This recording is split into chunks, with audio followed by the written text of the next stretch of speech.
وعباد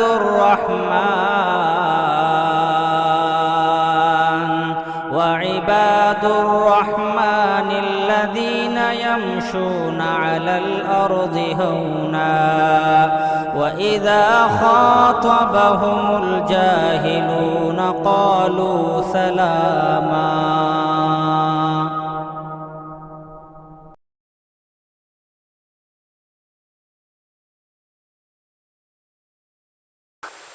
الحمد لله رب العالمين والصلاة والسلام على سيد الأنبياء والمرسلين نبينا محمد وعلى آله وصحبه وبعد.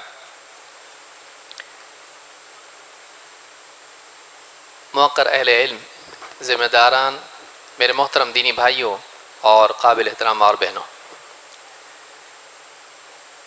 بلا شبہ قرآن کریم اللہ رب العالمین کی نعمتوں میں سے ایک عظیم شان نعمت ہے، اور یہ ایک ایسی کتاب ہے کہ جس کا مطالعہ انسان کے نہ صرف علم میں اضافہ کرتا ہے بلکہ اس کے ایمان اور اس کے تقوی کو بھی بڑھاتا ہے۔ اس کتاب میں غور کرنا، اس کتاب کی تعلیمات کو اپنی زندگی میں لانا انسان کی کامیابی اور اس کی نجات کی یقینی ضمانت ہے۔ آج تیسری رکعت میں سورہ آل عمران کی جو اخیر کی آیات پڑھی گئیں، مناسب معلوم ہوتا ہے کہ ان آیات کے تعلق سے کچھ باتیں آپ کے سامنے رکھی جائیں۔ ویسے تو میں کوئی تیاری کر کے نہیں آیا تھا کہ مستقل کسی خاص عنوان پر بولنا ہے، لیکن ہمارے احباب نے ذکر کیا، ذمہ داران نے بتایا کہ بھئی کچھ بولنا ہے آپ کو، تو جو بھی منتشر خیالات ہیں جو پڑھے ہوئے ہیں انشاءاللہ آج ہم اس پر غور کرنے کی کوشش کریں گے کہ ان آیات میں کیا بات ہے۔ ویسے تو پورا قرآن ہمارے لیے نصیحت ہے اور اس میں ہمارے لیے تذکیر ہے، لیکن بعض مقامات ایسے ہیں کہ جن کو پڑھنے کے بعد واقعی دل پر اس کا اثر زیادہ ہوتا ہے۔ یہی وہ 3 یا 4 آیتیں ہیں جو اخیر میں آخری حصے میں سورہ آل عمران کی ہیں، جو کائنات میں، مخلوقات میں غور و فکر سے متعلق ہیں۔ اللہ تعالیٰ قرآن کریم میں فرماتا ہے، ان فی خلق السماوات والارض واختلاف اللیل والنہار لآیات لأولی الالباب الذین یذکرون اللہ قیاما وقعودا وعلی جنوبہم ويتفكرون في خلق السماوات والأرض ربنا ما خلقت هذا باطلا سبحانك فقنا عذاب النار ربنا إنك من تدخل النار فقد أغزيته وما للظالمين من أنصار ربنا إننا سمعنا مناديا ينادي للإيمان أن آمنوا بربكم فآمنا ربنا فاغفر لنا ذنوبنا وكفر عنا سيئاتنا وتوفنا مع الابرار۔ اس کے بعد وعدے کا معاملہ ہے، یہ صفات ہیں۔ ان آیات میں ایک بہت بڑی بات کائنات اور کائنات میں غور کرنے سے متعلق بیان کی گئی ہے۔ کائنات کا معاملہ، انسان کے سامنے ساری کائنات پھیلی ہوئی ہے، اور اس کائنات کو یا ان مخلوقات میں تغیرات کو اللہ رب العالمین نے آیات قرار دیا ہے۔ آیت کی جمع ہے، اور آیت کے معنی ہوتے ہیں نشانی کے۔ اس اعتبار سے دیکھا جائے تو قرآن کریم میں ہمارے اطراف آسمان و زمین میں پھیلی ہوئی تمام چیزیں اور ان میں پیش آنے والے واقعات نشانی ہیں۔ اللہ فرماتا ہے، ان فی خلق السماوات والارض واختلاف اللیل والنہار، یقیناً آسمان و زمین کی بناوٹ میں، ان کی تخلیق میں، ان کی کریشن میں، اور رات دن کے باری باری آنے جانے میں نشانیاں ہیں۔ ایک نہیں، کئی نشانیاں ہیں، لیکن یہ نشانیاں سبھی کے لیے نہیں ہیں۔ کن کے لیے ہیں؟ لِأُولِي الْأَلْبَابِ، ان لوگوں کے لیے ہے جو عقل رکھتے ہیں۔ معلوم ہوا کہ اللہ تعالیٰ کی آیتیں، نشانیاں بے شمار ہیں جو کائنات میں خاموش زبان میں پھیلی ہوئی ہے. کائنات کی ہر چیز پکار پکار کے کہہ رہی ہے کہ اس کا کوئی بنانے والا ہے، اور وہ بنانے والا بہت زیادہ بڑی عظیم الشان قدرت والا ہے، علم والا ہے، حکمت والا ہے، رحمت والا ہے، اور کئی صفات اس کی ہیں. لیکن یہ سارا جو پیغام کائنات میں پھیلا ہوا ہے یہ خاموش ہے. اس کو پڑھنے کے لیے، اس کو سننے کے لیے انسان کے پاس عقل والی صلاحیت ہونا چاہیے، اس کے پاس غور و فکر کی صلاحیت ہونا چاہیے کہ وہ رک کے سوچے، غور کرے یہ ساری کائنات کتنی عظیم الشان ہے. تو کیا یہ اپنے آپ بن سکتی ہے؟ نہیں. تو کسی نے اس کو بنایا ہے. تو جب یہ اتنی اعلیٰ ہے، یہ اتنی پرفیکٹ ہے، اور اس میں اتنی ساری معنویت ہے، میننگ فلنس اس میں ہے، تو اس کا بنانے والا کتنا عظیم ہوگا. تو سائنسداں میں اور مومن میں ایک بہت بڑا بنیادی فرق یہ ہوتا ہے کہ سائنسداں صرف کائنات پہ رکتا ہے، مومن اس سے آگے بڑھ کے کائنات کے خالق تک پہنچتا ہے. ان آیات میں اگر آپ غور کریں، مختصر وقت میں کچھ باتیں ہم دیکھیں گے. بہت بڑی یعنی غذا ہیں ان لوگوں کے لیے جو انٹلیکچولی، جس کو ہم کہیں گے کہ ان کے پاس وہ صفت اور صلاحیت ہوتی ہے غور و فکر کرنے کی. ان آیات میں بتایا گیا ہے کہ واقعی عقل مند آدمی کون ہے، جو مخلوقات کی صفات کو جانتا ہو. بارش کیسے ہوتی ہے؟ بھاپ بن کے پانی اوپر جاتا ہے، اوپر جا کے ٹھنڈا ہوتا، بادل بنتے بکھرتے جاتے علاقوں میں، پھر برستے ہیں، پھر پانی جا کے ندی نالے جھرنے اور پھر سمندر میں جاتا ہے، پھر سورج کی روشنی سے پھر دھوپ بن کے پھر بھاپ بن کے اوپر جاتے، پھر جاتے بادل بنتے. دیکھو ہم نے دریافت کر لیا. جو کائنات کا مشاہدہ کرنے والا ہے وہ دو طرح کے ہیں. ایک وہ ہیں جو صرف پروسیس کو جانتے ہیں، کیا ہو رہا، کیسے ہو رہا.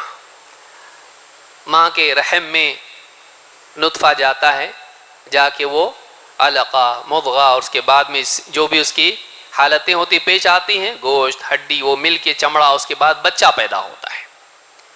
یہ پروسیس ہے، ایسا ہوتا ہے. زمین میں بیج ڈالو، بیج زمین میں جاتا ہے، پھر اس کی جڑیں بنتی ہیں، پھر اوپر بھی اخوا نکلتا ہے، پھر شاخ بنتی ہے، پھر تنا، اور اس کے بعد پیڑ بنتا، پتے، پھل، پھول، سب کچھ اس میں سے بنتے. پروسیس. عام طور سے کائنات کا مشاہدہ کرنے والے یا اس پر غور کرنے والے، ان کی حد یہیں تک ہوتی ہے، کیا ہو رہا ہے، کیسے ہو رہا ہے. لیکن دو بہت اہم سوالات ہیں جن کو وہ چھوڑ دیتے ہیں، جو کہ اصل سوال ہیں جو پوچھنے چاہیے. وہ مومن جانتا ہے کس نے کیا یہ سب کچھ، کیوں کیا. یہ دو زیادہ امپورٹنٹ کوشچنس ہیں. وہ کیا کرتے ہیں؟ کیا ہو رہا، ایک. دو، کیسے ہو رہا. ٹھیک ہے، اچھی بات ہے، اس میں بھی کوئی برائی نہیں ہے، لیکن یہ آدھا سچ ہے. اس کے بعد دو اور اہم سوالات ہیں جو انسان کو اس کی نجات سے جوڑتے ہیں، اس کا رخ صحیح کرتے ہیں سوچ کا. کس نے بنایا، یہ کیوں بنایا. ان آیات میں اگر آپ غور کریں، ان دو سوالوں کا جواب ہے. اللہ تعالیٰ نے فرمایا کہ غور کرنے کا طریقہ یہ نہیں کہ خالی تم مخلوق میں کھو جاؤ، بلکہ غور کرنے کا صحیح طریقہ کائنات میں یہ ہے کہ مخلوق کے کمال کو دیکھ کر تم خالق کے کمال کو سمجھو. بنی ہوئی چیز جب اتنی زبردست ہے تو اس سے کیا معلوم ہو کسی نے بنایا نا اس کو، تو بنانے والا کتنا زبردست ہوگا. تو ایک آدمی وہ ہے جو کائنات میں غور کر کے کائنات کی عظمت میں کھو جائے، اور دوسرا آدمی وہ ہے جو کائنات کے کمال کو دیکھ کر اس کے خالق کے کمال کو جانے. دونوں میں فرق ہے. یہ سائنٹسٹ بنتا، یہ مومن بنتا. تو مومن زیادہ ہائی لیول کا تھنکر ہوتا ہے، اس لیے اولو الالباب میں اس کو شمار کیا گیا ہے. قرآن واقعی قرآن ہے. اللہ تعالی ہم سب کو قرآن کا صحیح فہم نصیب فرمائے، اور ہم کو قرآن میں وہ لذت دے جو ہم کو واقعی ایمان میں ہمارے اضافے کا ذریعہ بنے. قرآن کا پڑھنا، اس کو سمجھنا بہت بڑی لذت ہے. بدقسمتی سے ہم لوگ آج واٹس ایپ کے ساتھ ویسے جڑے ہوئے ہیں جیسے سلف قرآن سے جڑے ہوئے تھے. یہاں کیا کہا؟ ان فی خلق السماوات والارض، یقیناً آسمان و زمین کی بناوٹ میں، واختلاف اللیل والنہار، صرف جامد مخلوقات نہیں ہیں کائنات میں، بس چیزیں رکی ہوئی ہیں، نہیں، یہاں تغیرات ہیں، واقعات ہو رہے ہیں کہ یہ مخلوقات ان کا آپس میں ایک ربط و ضبط ہے، اور ان سے کچھ واقعات، حادثات رونما ہوتے ہیں۔ سورج، چاند اور زمین اور ستارے اور ساری کائنات ہے، حرکت میں ہیں۔ ان میں کیا ہے؟ رات دن کا نظام چل رہا ہے، رات ہوتی ہے پھر دن ہوتا ہے، پھر رات ہوتی ہے پھر دن، تسلسل کے ساتھ رات دن کا نظام قائم ہے، اس میں کوئی خلل نہیں ہوتا ہے، اتنا پرفیکٹ کہ آپ لوگ یعنی سالوں سال کی تحقیق کے نتیجے میں معلوم ہوتا ہے آج غروب اتنے بجے ہونے والا ہے۔ تو آپ دیکھیے کیسا اللہ نے نظام قائم کر رکھا ہے، اور اتنا پابندی کے ساتھ میں کائنات ایک دم یعنی وقت کو برابر اس وقت کے مطابق چل رہی ہے جسے اللہ نے اس کے لیے سیٹ کر دیا ہے۔ غروب، طلوع اور سارے موسم اور سارے معاملات اللہ کے، آپ دیکھیے کتنے ضبط کے ساتھ اللہ نے ان کو بنا رکھا ہے۔ یہ جو کائنات کا نظام ہے، چاہے وہ مخلوقات ہوں چاہے واقعات ہوں، دو چیزیں ہیں، دونوں نشانیاں ہیں۔ مخلوقات بھی نشانی ہے، ان کا وجود خود بتا رہا ہے کہ خالق ہے، اور ان کا کمال خود بتا رہا ہے کہ بنانے والا کامل ہے۔ پھر ان مخلوقات کا باہمی ربط، جیسے میں نے تھوڑی دیر پہلے بتایا کہ زمین ایسی کیوں ہے کہ اس میں بیج بویا جائے تو بیج کو غذا ملتی ہے، ایسا کیوں؟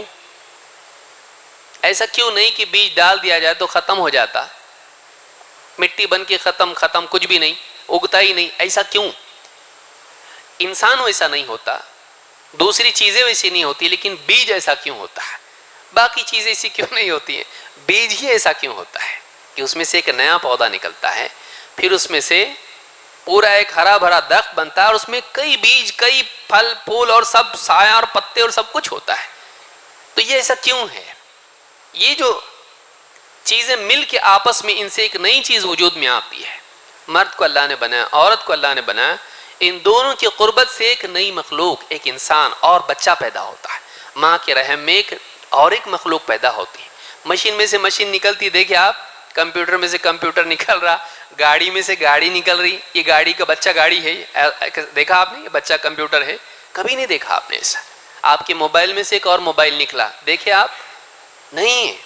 لیکن انسان میں سے انسان، جانور میں سے جانور، اللہ ایسا پورا کا پورا نکالتا، اسپیئر پارٹ یہاں سے وہاں سے، ہڈی چمڑا اور یہ وہ نکل کے جمع ہو رہے اور پھر بن رہا، نہیں، ایک اندھیری کوٹری میں اللہ رکھ کے بنا تھا۔ یہ جو واقعات ہو رہے ہیں، یہ جو کائنات کی مختلف اجزاء کا باہم مل کر کام کرنا ہے، بادل ہے، ہوا ہے، سورج ہے، پانی ہے، سب مل کے پورا نظام بن کے بارش کا نظام بن رہا ہے، پھر وہ بارش جڑی ہوئی زمین سے، اور اس میں زمین جڑی ہوئی پیڑ پودوں سے، اور اس میں سے سب کے لیے غذا بن رہی ہے۔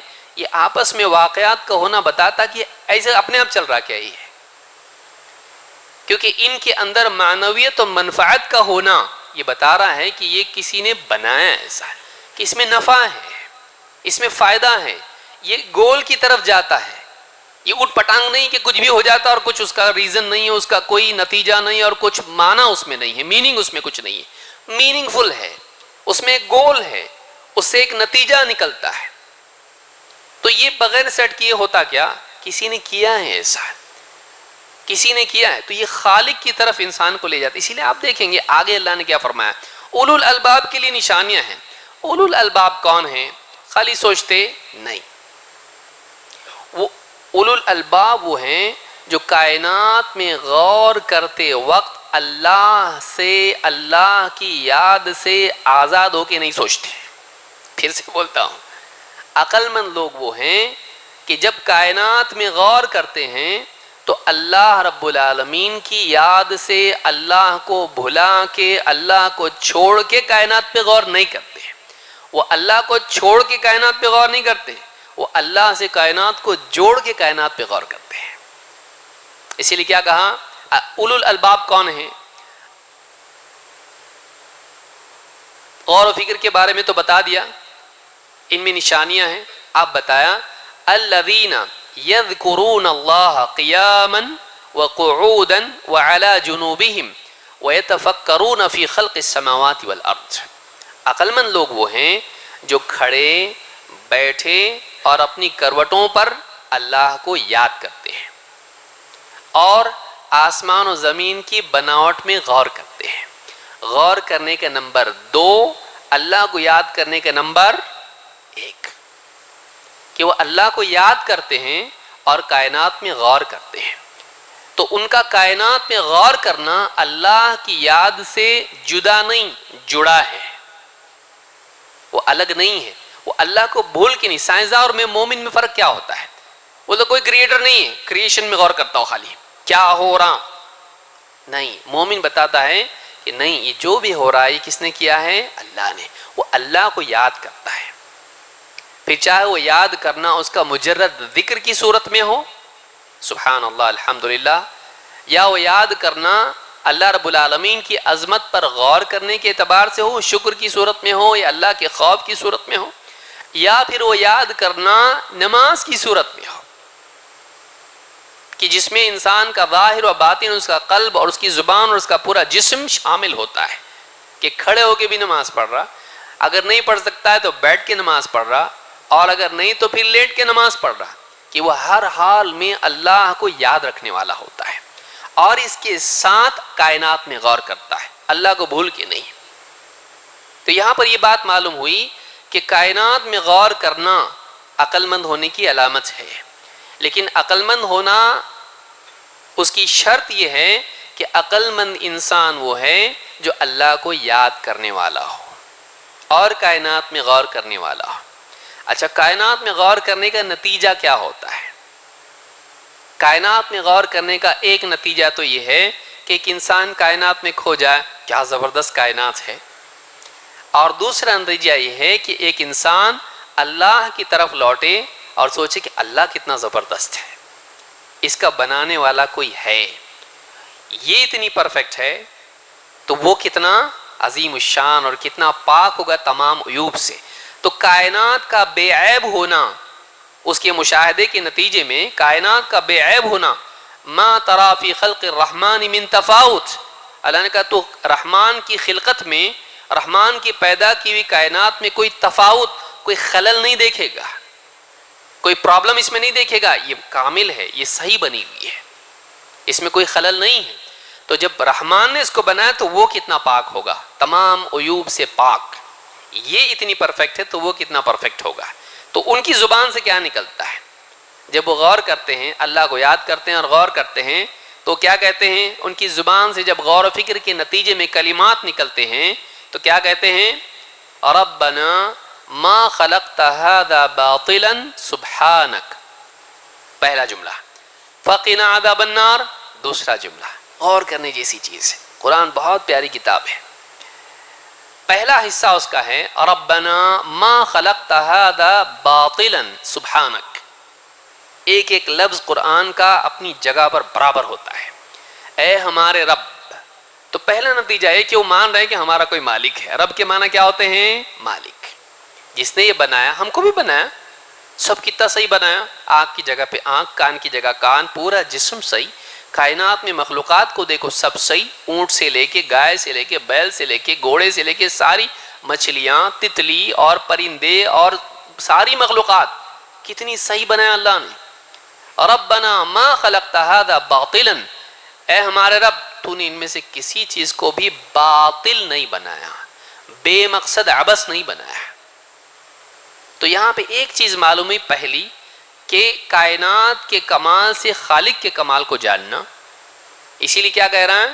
سبحانک، اللہ تو پاک ہے اس سے کہ چیزوں کو بے مقصد بنا ہے. نمبر 2، یہ بات یاد رکھنا کہ یہ جو سائنسداں کو پوچھو آپ، یہ پہلے ایسا ہوتا، بارش ایسی ہوتی ہے، سورج سے گرمی سے بھاپ بنتی، بھاپ پانی اوپر جاتا، اوپر بادل بنتے، پھر بارش، تو ایسا ہوتا کیا ہے؟ ہاں ایسے ہی ہوتا ہے. کون بتائے؟ ہم پوری ریسرچ ہے. کیوں ہوتا ہے یہ ایسا؟ کیوں کا جواب اس کے پاس نہیں ہے. ایسا کیوں ہوتا ہے؟ بولے کہ ایسا کیوں ہوتا؟ ایسے ہی ہوتا. کیوں؟ لیکن ایسا کیوں ہوتا کہ انسان کو بھوک لگتی ہے اور دنیا میں کھانے کے لیے اتنی ساری چیزیں ہیں، کچھ بھی نہیں ایسا ہوتا؟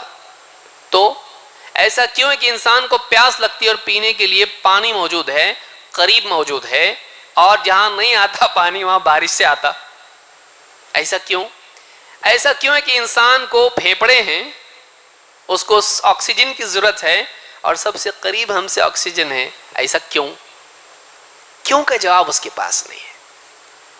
لیکن مومن جانتا ہے اللہ نے بنایا یہ، اور اللہ نے بے مقصد نہیں بنایا.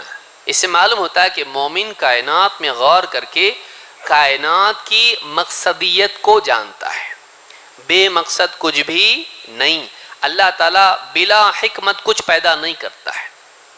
کائنات میں جو بھی اللہ نے بنایا اس میں حکمت ہے، جو بھی اللہ کرتا ہے اس میں حکمت ہے. زندگی، موت، کامیابی، ناکامی، خوشی، غم، راحت، تکلیف، ساری چیزیں اللہ جو بھی کرتا ہے اس میں ربنا ما خلقت هذا باطلا، جو بھی پیدا کیا اللہ تعالیٰ نے، جتنی بھی مخلوقات ہیں، کوئی چیز عبث نہیں، بے مقصد نہیں. سبحانک، اللہ تو اس سے پاک ہے کہ تو ایسا کرے کہ بے مقصد کچھ بنا ہے. فقنا عذاب النار، تو اللہ ہم کو جہنم کے عذاب سے بچا دے. اچانک یہ جملہ کیوں؟ ڈائریکٹ اللہ تعالیٰ پاک ہے تو ڈائریکٹ یہاں کیوں آ گیا ہم کو عذاب سے بچا؟ کیونکہ وہ دیکھتا ہے کہ میرے رب نے ساری کائنات کو کمال کے ساتھ پیدا کیا، بے عیب ہے پورا نظام، اور میرا رب بے عیب ہے، پاک ہے.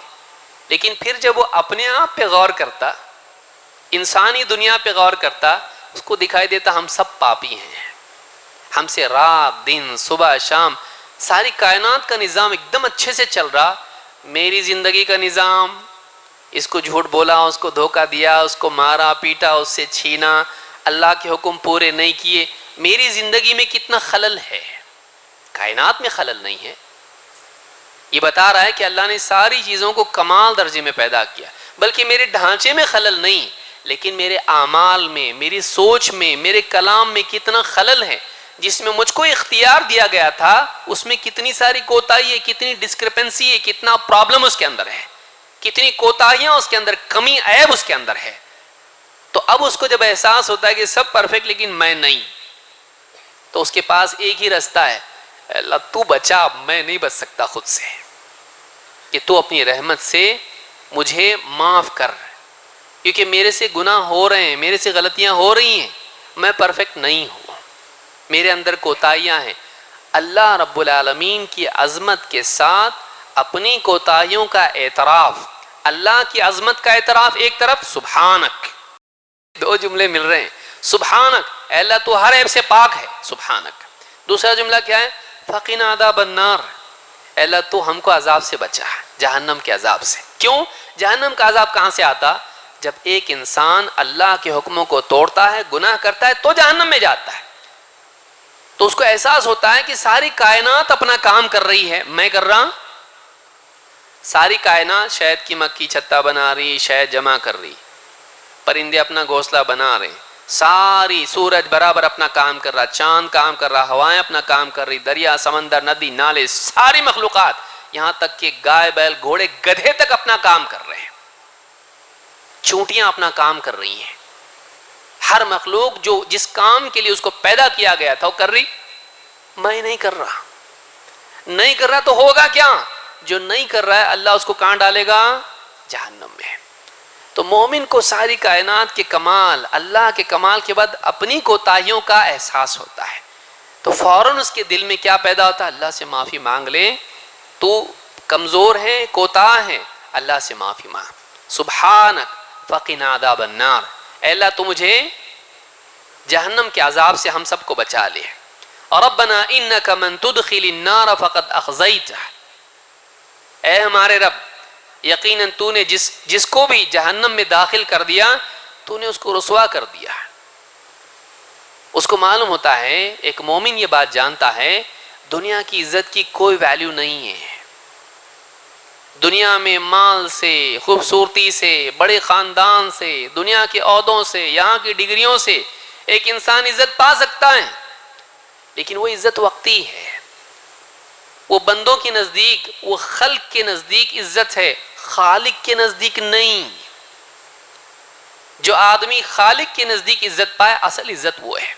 اور ایک انسان کا دنیا میں اللہ کی نافرمانی کر کے آخرت میں جہنم میں جانا، اس سے بڑی ذلت کیا ہو سکتی ہے؟ تو دنیا میں بڑی ڈگری تھی، مالدار تھا، بہت بڑے خاندان کا تھا، سب کچھ تھا، آخرت میں جہنم میں گیا، کیا ہو گیا؟ یہ سب کچھ کیا لیکن وہ نہیں کیا جس کے لیے اللہ نے پیدا کیا تھا اس کو۔ کتنا ذلیل انسان ہے یہ۔ ربنا انک من تدخل النار فقد اخزیتہ، اے ہمارے رب تو نے جس کو بھی جہنم میں داخل کیا تو نے اس کو ذلیل کر دیا۔ وما للظالمین من انصار، اور ظالموں کا کوئی مددگار نہیں ہوگا، ظالموں کا کوئی مددگار نہیں ہوگا۔ دنیا میں مددگار ہوتے ہیں، آخرت میں نہیں ہوگا۔ جس کو اللہ رب العالمین بچائے وہی بچے گا۔ فمن زحزح عن النار وادخل الجنۃ فقد فاز، جس کو جو جہنم سے بچا لیا گیا اور جنت میں داخل کر دیا گیا وہ کامیاب ہوا۔ تو یہاں کہا کہ اللہ تو نے جس کو بھی جہنم میں داخل کیا تو نے اس کو ذلیل کر دیا، اور ظالموں کا کوئی مددگار نہیں ہوگا۔ اور ربنا اننا سمعنا منادیا ینادی للایمان ان آمنوا بربکم فآمنا۔ اب مومن بولا اللہ میرے پاس عمل تو ایسا کچھ خاص ہے نہیں، لیکن ایمان میرے پاس ہے، اتنا بول سکتا ہوں میں نے حق کو سنا، میں نے مانا، میرے پاس ایمان ہے، میرے دل میں میری زندگی ویسی ہے نہیں کہ میں پیش کر سکوں کہ اللہ اس کی بنیاد پر مجھ کو جنت میں ڈال، لیکن ایک بات اپنے بارے میں بول سکتا ہوں، اور تو جانتا ہے کہ میں نے حق کو سنا، میں نے مان لیا اس کو۔ ہاں عمل کرنے میں میرے سے بہت کوتاہی ہوتی ہے، ویسا نہیں ہو رہا میرے سے جیسا ہونا چاہیے، لیکن اللہ اتنا بول سکتا ہوں کہ میں نے جیسے سنا حق کو میں نے مانا، تو اللہ میری اس ماننے ہی کی برکت سے میری مغفرت کرتے ہیں۔ جذبات مومن کے کیا ہیں کہ وہ اب جان رہے اللہ میں نے بہت بڑے بڑے کارنامے کیے، مومن ایسا نہیں ہوتا ہے۔ مومن بڑے بڑے کارنامے کر کے بھی یہ سوچتا ہے کہ اللہ میں نے کچھ بھی نہیں کیا، تو اتنا کمال والا ہے، میری نیکی ایسی کوئی ہے نہیں کہ تیرے پاس میں پیش کر سکوں، اس میں کمی ہی کمی ہے۔ جتنا اللہ رب العالمین کی عظمت کا احساس اس کو ہوتا ہے، اپنے چھوٹے ہونے کا احساس اس کو ہوتا ہے۔ اللہ کی معرفت اپنی کوتاہی کا احساس دلاتی ہے۔ تو یہاں پر کیا کہا؟ ربنا اننا، اب دیکھیے آیت میں جو لفظ فا ہے علماء نے اس سے استدلال کیا ہے، کیا فرمایا؟ ربنا اننا سمعنا منادیا ینادی للایمان، اے اللہ اے ہمارے رب ہم نے ایک پکارنے والے کو سنا، جو ایک پکار لگا رہا تھا۔ کیا پکار تھی اس کی؟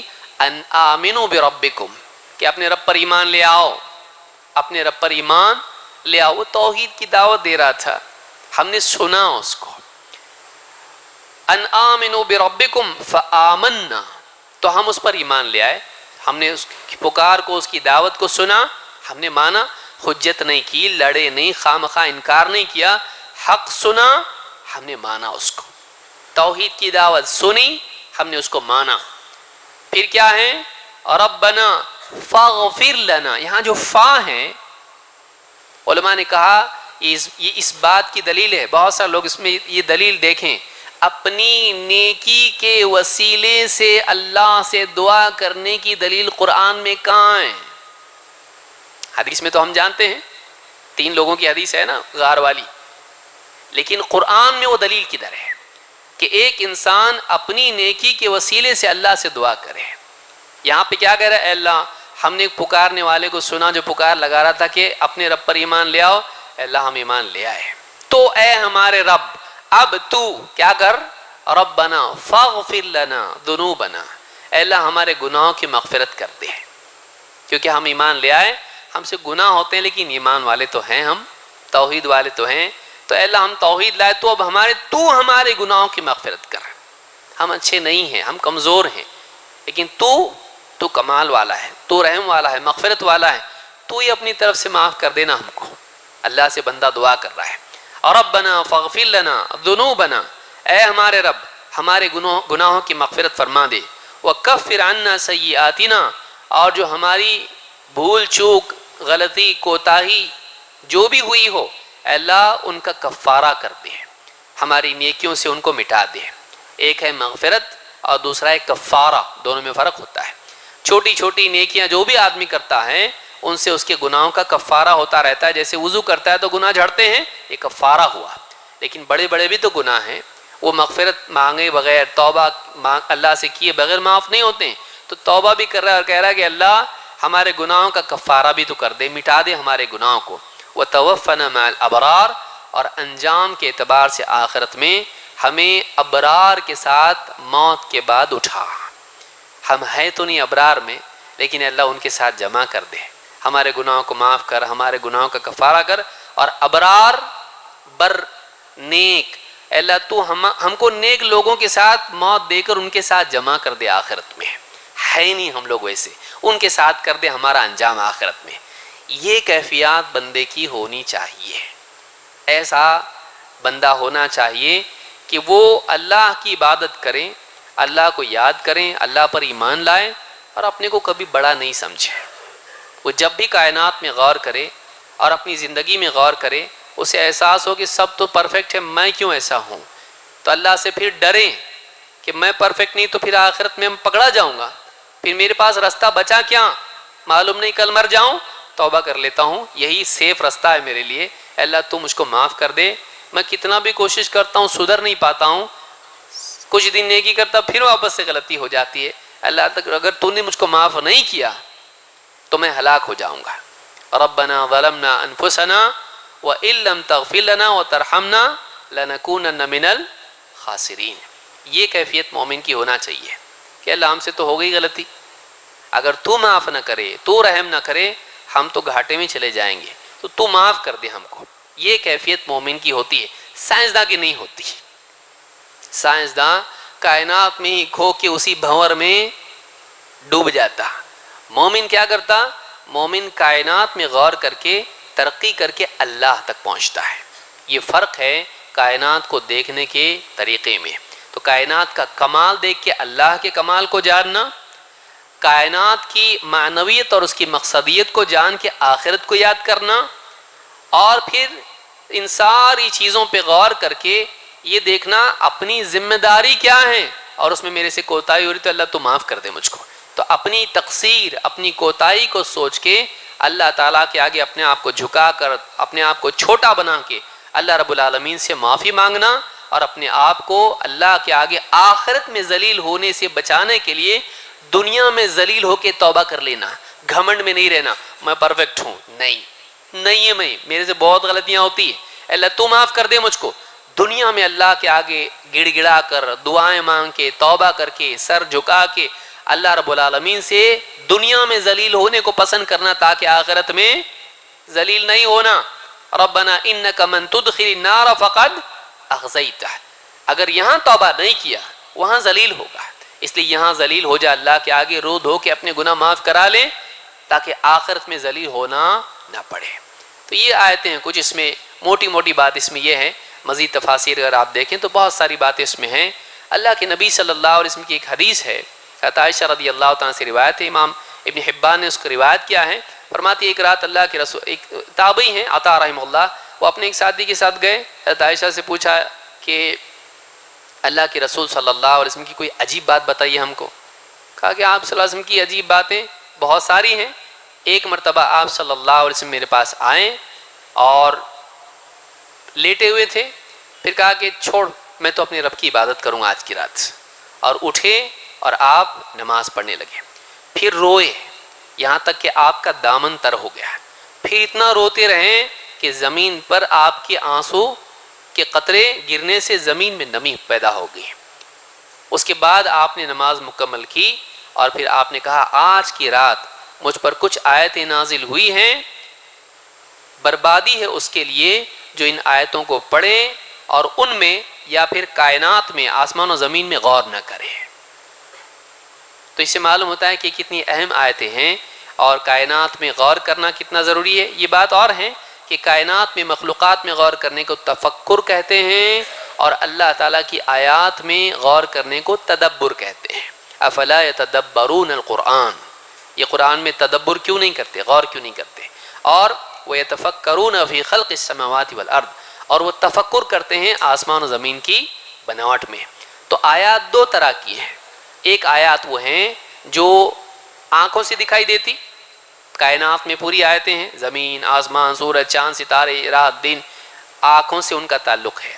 دوسری آیتیں وہ ہیں جو اللہ کا کلام ہے، ان کا تعلق کان سے ہے۔ ربنا اننا سمعنا منادیا ینادی للایمان، سننے والا علم ہمیشہ مقدم ہوتا ہے ان آیات کے مقابلے میں۔ تو ایک آیتیں وہ ہیں جو سنی جاتی ہیں، جیسے ہم آج تراویح میں سنے، اور دوسری آیتیں وہ ہیں جو دیکھی جاتی ہیں۔ ان دونوں آیتوں کو جوڑ کے انسان کا ایمان، اس کا علم، اس کی عقل بڑھتی ہے۔ اسی لیے آپ دیکھیں اللہ رب العالمین نے کیا فرمایا ہے، واللہ اخرجکم من بطون امہاتکم لا تعلمون شیئا وجعل لکم السمع والابصار والافئدۃ لعلکم تشکرون، کہ اللہ نے تم کو تمہاری ماں کے پیٹ سے اس حال میں نکالا باہر کہ تم کچھ بھی نہیں جانتے تھے، اور اس نے تمہیں کان دیے، آنکھیں دی اور دل دیا تاکہ تم شکر کرو۔ تو کان پہلے ذکر کیا، آنکھ بعد میں۔ تو کان سے وہ آیات جو نبی کے ذریعے سے آتی ہیں، وحی کان سے سنتے ہیں، آنکھوں سے وہ آیات دیکھتے ہیں جو کائنات میں پھیلی ہوئی ہیں، اور یہ دونوں ان پٹ ہو کے کہاں جاتے ہیں، دل میں پروسیس ہوتا وہاں پہ، اور نتیجے میں کیا نکلنا چاہیے، لعلکم تشکرون، اللہ کا شکر پیدا ہونا چاہیے۔ کتنا زبردست اللہ ہے، کیا نہیں دیا اللہ نے، سب کچھ دیا۔ تو اللہ رب العالمین نے دین دیا، اللہ نے کھانا دیا، پانی دیا، جسم دیا، اتنی ساری نعمتیں اللہ نے دی، زندگی دی اللہ تعالیٰ نے تاکہ آخرت میں اس سے بہتر زندگی ہم حاصل کر سکیں۔ تو یہ ساری نعمتیں، اس پہ کیا کریں، شکر اللہ کا کرنا چاہیے۔ تو ایک آیتیں وہ ہیں جو کان سے جڑی ہیں، دوسری آنکھ سے جڑی ہیں۔ ان کا جو علم ہم لیتے ہیں وہ کہاں جاتا ہے، دل میں، اور پھر غور کر کے کیا نکلنا چاہیے، شکر۔ اور شکر اتنا آسان لگ رہا آپ کو، شیطان نے کیا کہا تھا اللہ سے، شیطان نے کہا تھا وَلَا تَجِدُ أَكْثَرَهُمْ شَاكِرِينَ، تو تیرے جو بندے ہیں نا، یہ انسان، اس کی اولاد، آدم کی اولاد، ان میں سے اکثر کو تو شکر گزار نہیں پائے گا۔ تو معلوم ہے کہ شکر بہت بڑی نعمت ہے۔ شکر کیا ہے، اللہ کی نعمتیں لے کر ان نعمتوں کو اللہ ہی سے جوڑنا، یہ سب اللہ کا دیا ہوا ہے، بابا کا نہیں۔